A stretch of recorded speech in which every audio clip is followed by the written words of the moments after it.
Hello and welcome to On Point. I'm Carol Santamaria. Just this week, new hate-filled messages were found at CSUN, and CSUN students are taking a closer look at their safety on campus.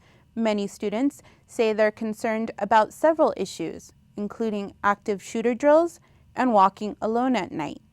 CSUN has just released its annual report showing crime is down on campus. Most notably, in the past 3 years, there have been a total of 8 aggravated assaults on campus. Burglaries are down 72%, car thefts are down 84%, alcohol-related incidents are down nearly 50%. But it seems the campus is still struggling to reduce the number of sexual assaults and dating violence on campus, which went up last year. This year, CSUN has a new police chief, Gregory Murphy, who says he's ready to face these challenges. On Point's Tapia has the story. Thank you, Carol. Our guest for today is California State University Northridge's new Chief of Police, Gregory Murphy. Thank you, Gregory Murphy, for joining us today. Thanks for having me. So let's jump right into this. Okay. Yesterday, a message was sent from CSUN's president, Diane Harrison, that hateful messages were found here on campus. Can you tell us more about these messages? Sure. We discovered some messages, and on our daily crime log, we always put the crimes that occur for the previous 24 hours. We discovered, it was reported to us, some messages that were on some bathroom stall walls, something that we've seen here at Cal State Northridge before. The bathrooms were located in our Sierra Hall, and while they proposed no threat to anyone, there were hateful messages, and that was the essence of the message that the president put out. We want to inform so that the full community understands the tenor of the campus, and that was the intent behind it. In her letter to the campus community, President Harrison said these kind of messages are happening more and more on college campuses. Why do you think that is? There's actually evidence that supports that. As a matter of fact, recently, and as recent as this morning, I was in conversation with a forensic psychologist who focuses on campuses around California, the nation, and he further supported that assertion. In that there is a rise on college campuses. I've communicated with peers that I have at other campuses, both in California and outside of California. And interestingly enough, yesterday when I contacted one, that peer informed me that they had had a similar incident just the day before. So, certainly that activity seems to be on the rise across college campuses. Do you have any suspects yet? No, we do not. As a matter of fact, that's why these investigations are often long-lasting, because the ability and potential to get a suspect of an individual who decides to go into a restroom, understanding that we're never going to put cameras in restrooms. They understand that they're operating in secrecy, and so inside of a restroom stall, to write something on a wall and then to come from that stall in a busy location, quite frankly, the potential of getting a suspect absent, someone confessing to doing the activity, is very remote. And do you think this is more of a game that's going on or an actual threat? And if so, how can you tell the difference between these two? Well, you don't know necessarily the intent, certainly based on the graffiti that we saw yesterday. Even to speculate the intent, you said a game or a threat. In this case, it was just hate language. So even when the case is there's a threatening language is used, you don't know if it's a game or actual threat, and that's why you have to caution err on the side of caution and take it as seriously as you can possibly take it. You just don't know. And there was a recent case in California where a suspect was apprehended after doing a similar thing, and also after utilizing social media to send some threatening messages in which the suspect had indicated that they were not serious, and the unfortunate thing is everyone else is going to take them fully seriously, especially law enforcement and especially the criminal justice system. And so it really puts the individuals in a very unfortunate situation if it's a game that they're playing, because unfortunately they're going to be the only person that thinks it's a game. We're going to talk more about campus security and safety, but now let's dive into your background. Let's talk a little bit about that. In your time as an officer, what crimes have you dealt with in your past, and how will those crimes or incidents help you in bringing peace to our diverse campus? So, in my time as a police officer, I have really dealt with a spectrum of crimes. I started off working for a municipality. I worked for the city of Los Angeles for a period of over 10 years.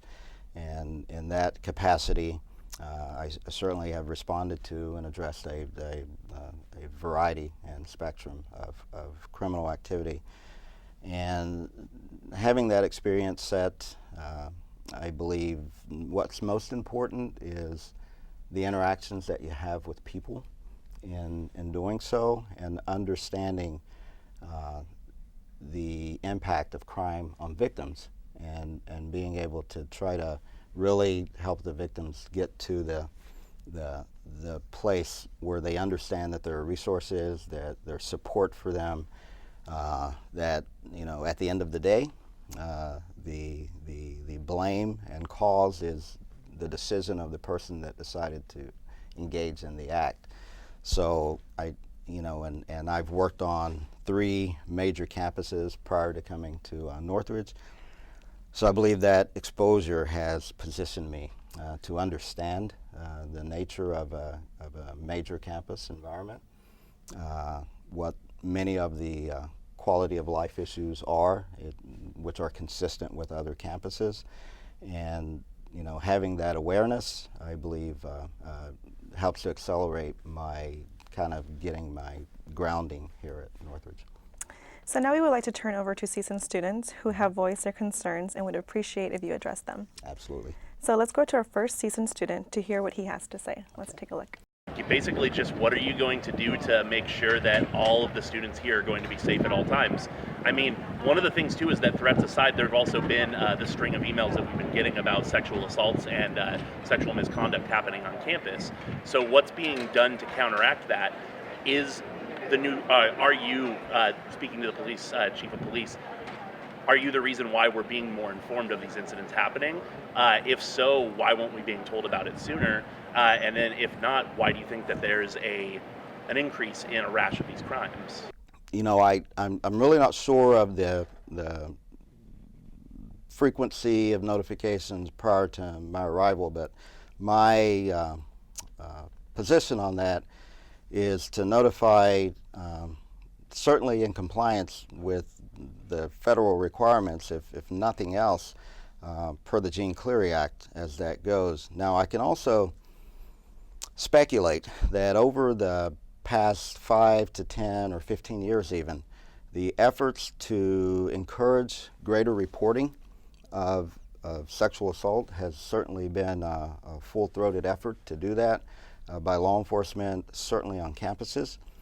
And so perhaps what you're referring to is the result of those efforts to get more reporting.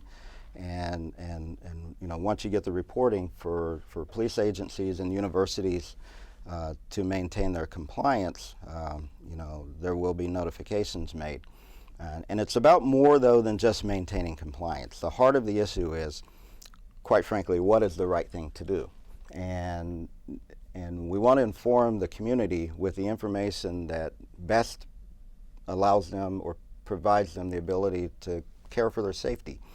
And so it's with that spirit that we lead first.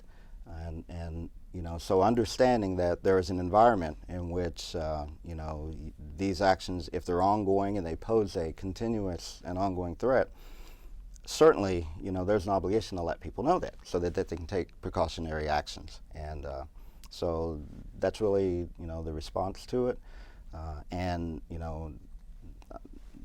I really don't focus on the volume. if they come in and there's a need to notify, then we simply notify. There are students on campus that are not educated when it comes to an active shooter. So now let's go to our next two students who express the fear that they have about this matter. I would have to say, in case active shooter, I really don't know what to do in case you're out in public if there's an active shooter. We were not taught that. There was an issue last semester, I was in the library, and there was like a fire alarm went off, and I instantly thought, oh my God, there's a shooter in the building. So I had no idea what to do. Like, do I pack my bags? Do I hide? Do I run? I think maybe if we were more self-aware of what to do, it would ease a lot more student minds. How he would respond in an incident like last winter when there was like a shooting threat going around, just what information he would make available to the students, like what the protocol for that would be besides just having police on campus, like how they would investigate it. Yeah, those two very good points and good point and a good question. So in the active shooter, it's really a great question, and our training that we provide, there's a campus video that talks about active shooter. Since my arrival here, we've implemented a training program that I brought from my previous place. It's referred to as a CERT, and it's active shooter survival, escape, and reaction training. And in that, there's a cadre of department personnel that will, by request, come to a group setting. So, for example, this unit here, if requested, they would come and they would provide the fundamental philosophy of responding to an active shooter, first to make an assessment, then to quickly determine what you believe your best steps or alternatives are. It's consistent with run, hide, and fight. And, so real quickly, I'm not going to try to train in this program, but we have that program available to come out. But the assessment is, if the best thing to do is run, then you do that. And if it's to hide and secrete yourself, then to do that. But lastly, and what I really put emphasis on is the fight portion, and quite frankly, to empower folks to have the will to survive. It would be definitely a desperate situation, but that's the time when I believe that you'll benefit by having a very strong will to survive, and whatever measures would allow you to overcome such a situation. And so our folks will train in that capacity when they come to the location, and so please, encourage your groups, your department head, or whomever, to seek out and get scheduled to have that, and we'll send folks out to do that training. As it relates to the reference to last winter, there is a variety of responses, that law enforcement can do. One is, as articulated, you most likely will see an increased police presence in an environment. So you can take a major event across the city. In recent history, after Las Vegas, after other large events, you'll see that at most events now you see an increased police presence. So that's just a standard protocol when you're anticipating a threat. So that's going to be one thing that happens. What you don't see, and even in last November, what the general population never sees, is the parallel investigative pieces that take place at the same time. So just because that isn't as visible as the patrol and uniform presence, there's always a multifaceted investigative effort being taken. And and even in last year's incident, there were multifaceted investigations, and by multifaceted I mean involving CSUN, DPS, local municipality investigative arms, as well as federal investigative arms that are all collaborating and working in a coordinated effort to get at the suspect, any other potential collateral threats that might be occurring because of the primary threat. So those things are happening, and unfortunately, many times they're not as visible. Statistics indicate there were 21 stalking offenses on campus and 4 on-campus residential last year. With that being said, another concern that raises an eyebrow is the safety in and around the dorms. We have 2 students who expressed their concerns on this issue. Let's take a look. I live in the dorms, and I can tell this year people aren't really taking the security protocol too serious, so that kind of bothers me because I'm like, anybody can kind of walk into the dorms at any time of night. But on campus, there's a lot of people, so I don't feel like I'm pressured or I don't feel nervous, if that makes sense. Probably have people patrolling around because so when I drive, they close the gates at a certain time at the gates, and they don't ask people for their IDs anymore. They just look inside the car. Okay, you guys can go. And I feel like you don't know who that person is that's driving in, so you should check who that is. What is the basic protocol for security in and around the dorms? Yeah, so the CSUN DPS assigns 2 police officers that their primary focus is our residential area, and those police officers, work to interact with the community there. They should be in a mode of soliciting what the issues are, and I encourage students that as you see those police officers in that environment, to also engage them in conversation about what concerns you have. You should never hold on to those concerns that you have about that, because the way that we can start to address those things is by first being aware of them and then coming up with measures to address them. The protocol that was mentioned, I especially like the fact that was brought up, because certainly in the residential hall that becomes critical, and that is a process whereby all of the individuals who live in the residential hall have to take a ownership of the security of their environment for themselves and for their fellow residents, and following the protocol that is set forward, such as pulling a door closed behind you, something that simple. Certainly making sure that you lock your doors when you go into your room. and I'll come certainly back to the residential hall, but it goes beyond that. Even in office buildings, this is a consistent theme. The protocol for safety and security. I've worked on universities with laboratories that have incredible value in their research, and the potential for contamination. And it's similar in the sense that the importance of the protocol becomes everything. And certainly there's nothing more important than the safety and well-being of our students that live on our campus. So that protocol and adherence to it is even more important. So I can't emphasize that piece enough. When it comes to checking folks at the gate and the door, I'm happy to hear that, in the sense that I now am aware of it.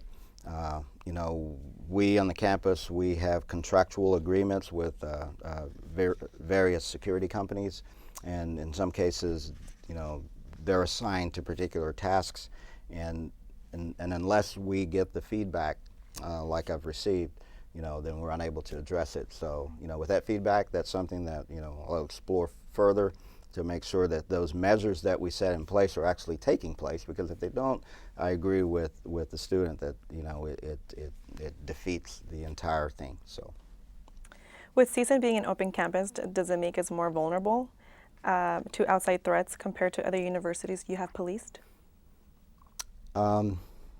So all of my experience has been at public institutions. So I've never had the opportunity to police in a private university or institution. Certainly after 6 years in the U.S. Air Force, which, although it's a public U.S. Air Force, the bases are private. And so my experience on being in a certainly a military installation that has extreme controls and protocol. You want to talk about protocol? If I compare anything to that. Quite frankly, nothing measures up. But, you know, I have interacted and visited private universities around Southern California and the state. And, you know, so there is an advantage in their ability to control, for example, access to the campus, whereas, you know, on a public state university, you know, it is a part of the community. It's an extension of the community. It's integrated in the community, and, you know, and in that sense, there isn't necessarily an outside the campus. It's just a simple continuation of both the community in one sense, and then a continuation of the campus in another sense. So to get directly at your question, that does create a greater challenge to safety and security, because, you know, your measures to establish, you know, a boundary around the campus, just they're not there. And then moving to another topic, there are students who feel paralyzed when they encounter an uncomfortable situation here on campus. So let's take a listen to what the student says. What to do if you become paralyzed, because some people just become paralyzed with fear and can't scream, can't react in any way. So what to do when that happens? Well, that's really a great question to ask, and just so you know, it's not just students, it's all of us as humans. When we encounter a situation that puts us into a very fearful state, you know, we've all heard of, was it fright and flight kind of thing, or fight and flight, but I think there's also a potential for freeze, fight or flight, because most people, when encountered with something that shocks the senses, certainly that instills a great degree of fear, it will experience a period of being paralyzed, as the student asked. And I'll go back to when I talk about the ASSERT training that I mentioned before. One of the biggest benefits of that training program, if we're successful, is it starts to cause people to formalize in their mind a variety of scenarios that are uncomfortable to even imagine. But in doing so, you start to think and process your way of negotiating through those situations. And by doing that, what the hope is that if you encounter a situation that is similar to that, you're a little bit ahead of the game. And because you've at least visualized it in your mind, you start to have some notion of how you might respond. And, you know, and I always use as an example when I get a chance to, you know, imagine yourself driving down a busy intersection, and out of the blue, someone walks into the middle of the intersection with a firearm and just starts randomly firing into vehicles, and as you can best predict, they're coming your way.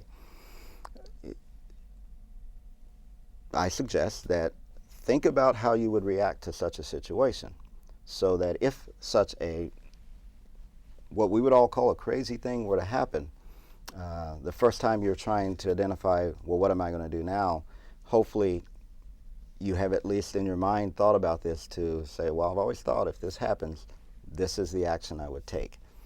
So that's one of the big benefits of the program that we refer to as ASSERT, and it's getting you to think about situations prior to they happen. When you walk in a room, you know, unfortunately in the world that we live in, start thinking about if there's an active shooter or there's an active aggressor that comes in this classroom, what will be my first step, second step, and third step? And, you know, and I encourage people to do that when you go into a restaurant or you go into a large event with your loved ones. Think about those things, and hopefully you never ever have to use it. But if you encounter an environment where you do, then, you know, at least you've got that mental step ahead.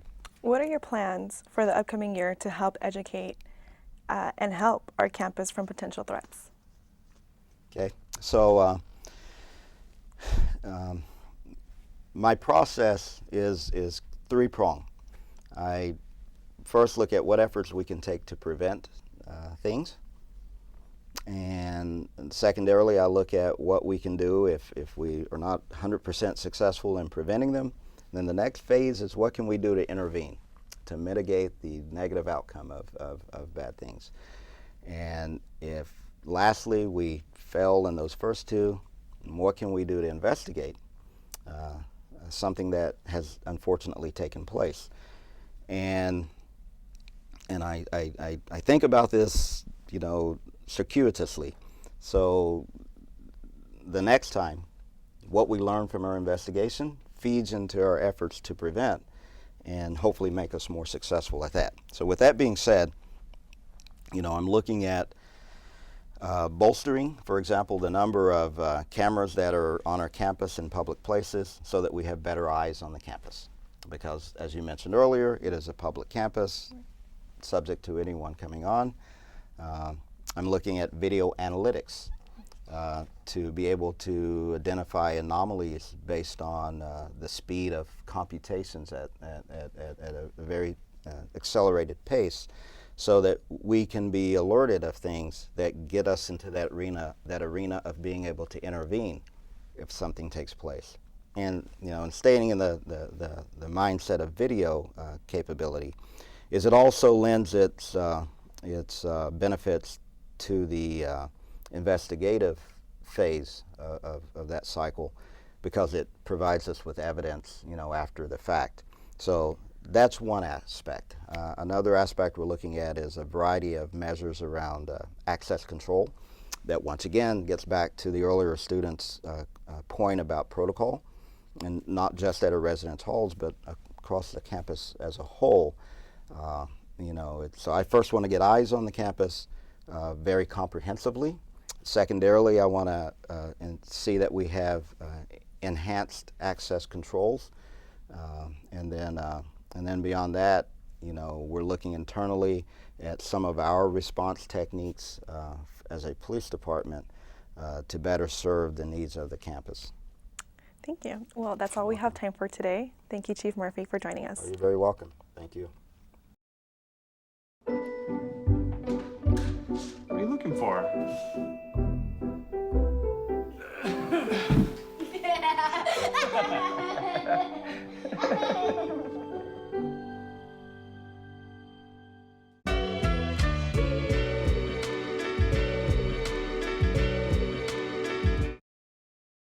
Thank you for watching On Point.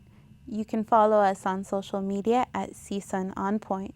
You can hear us on KCSN 88.5 FM on Sunday mornings at 5:30.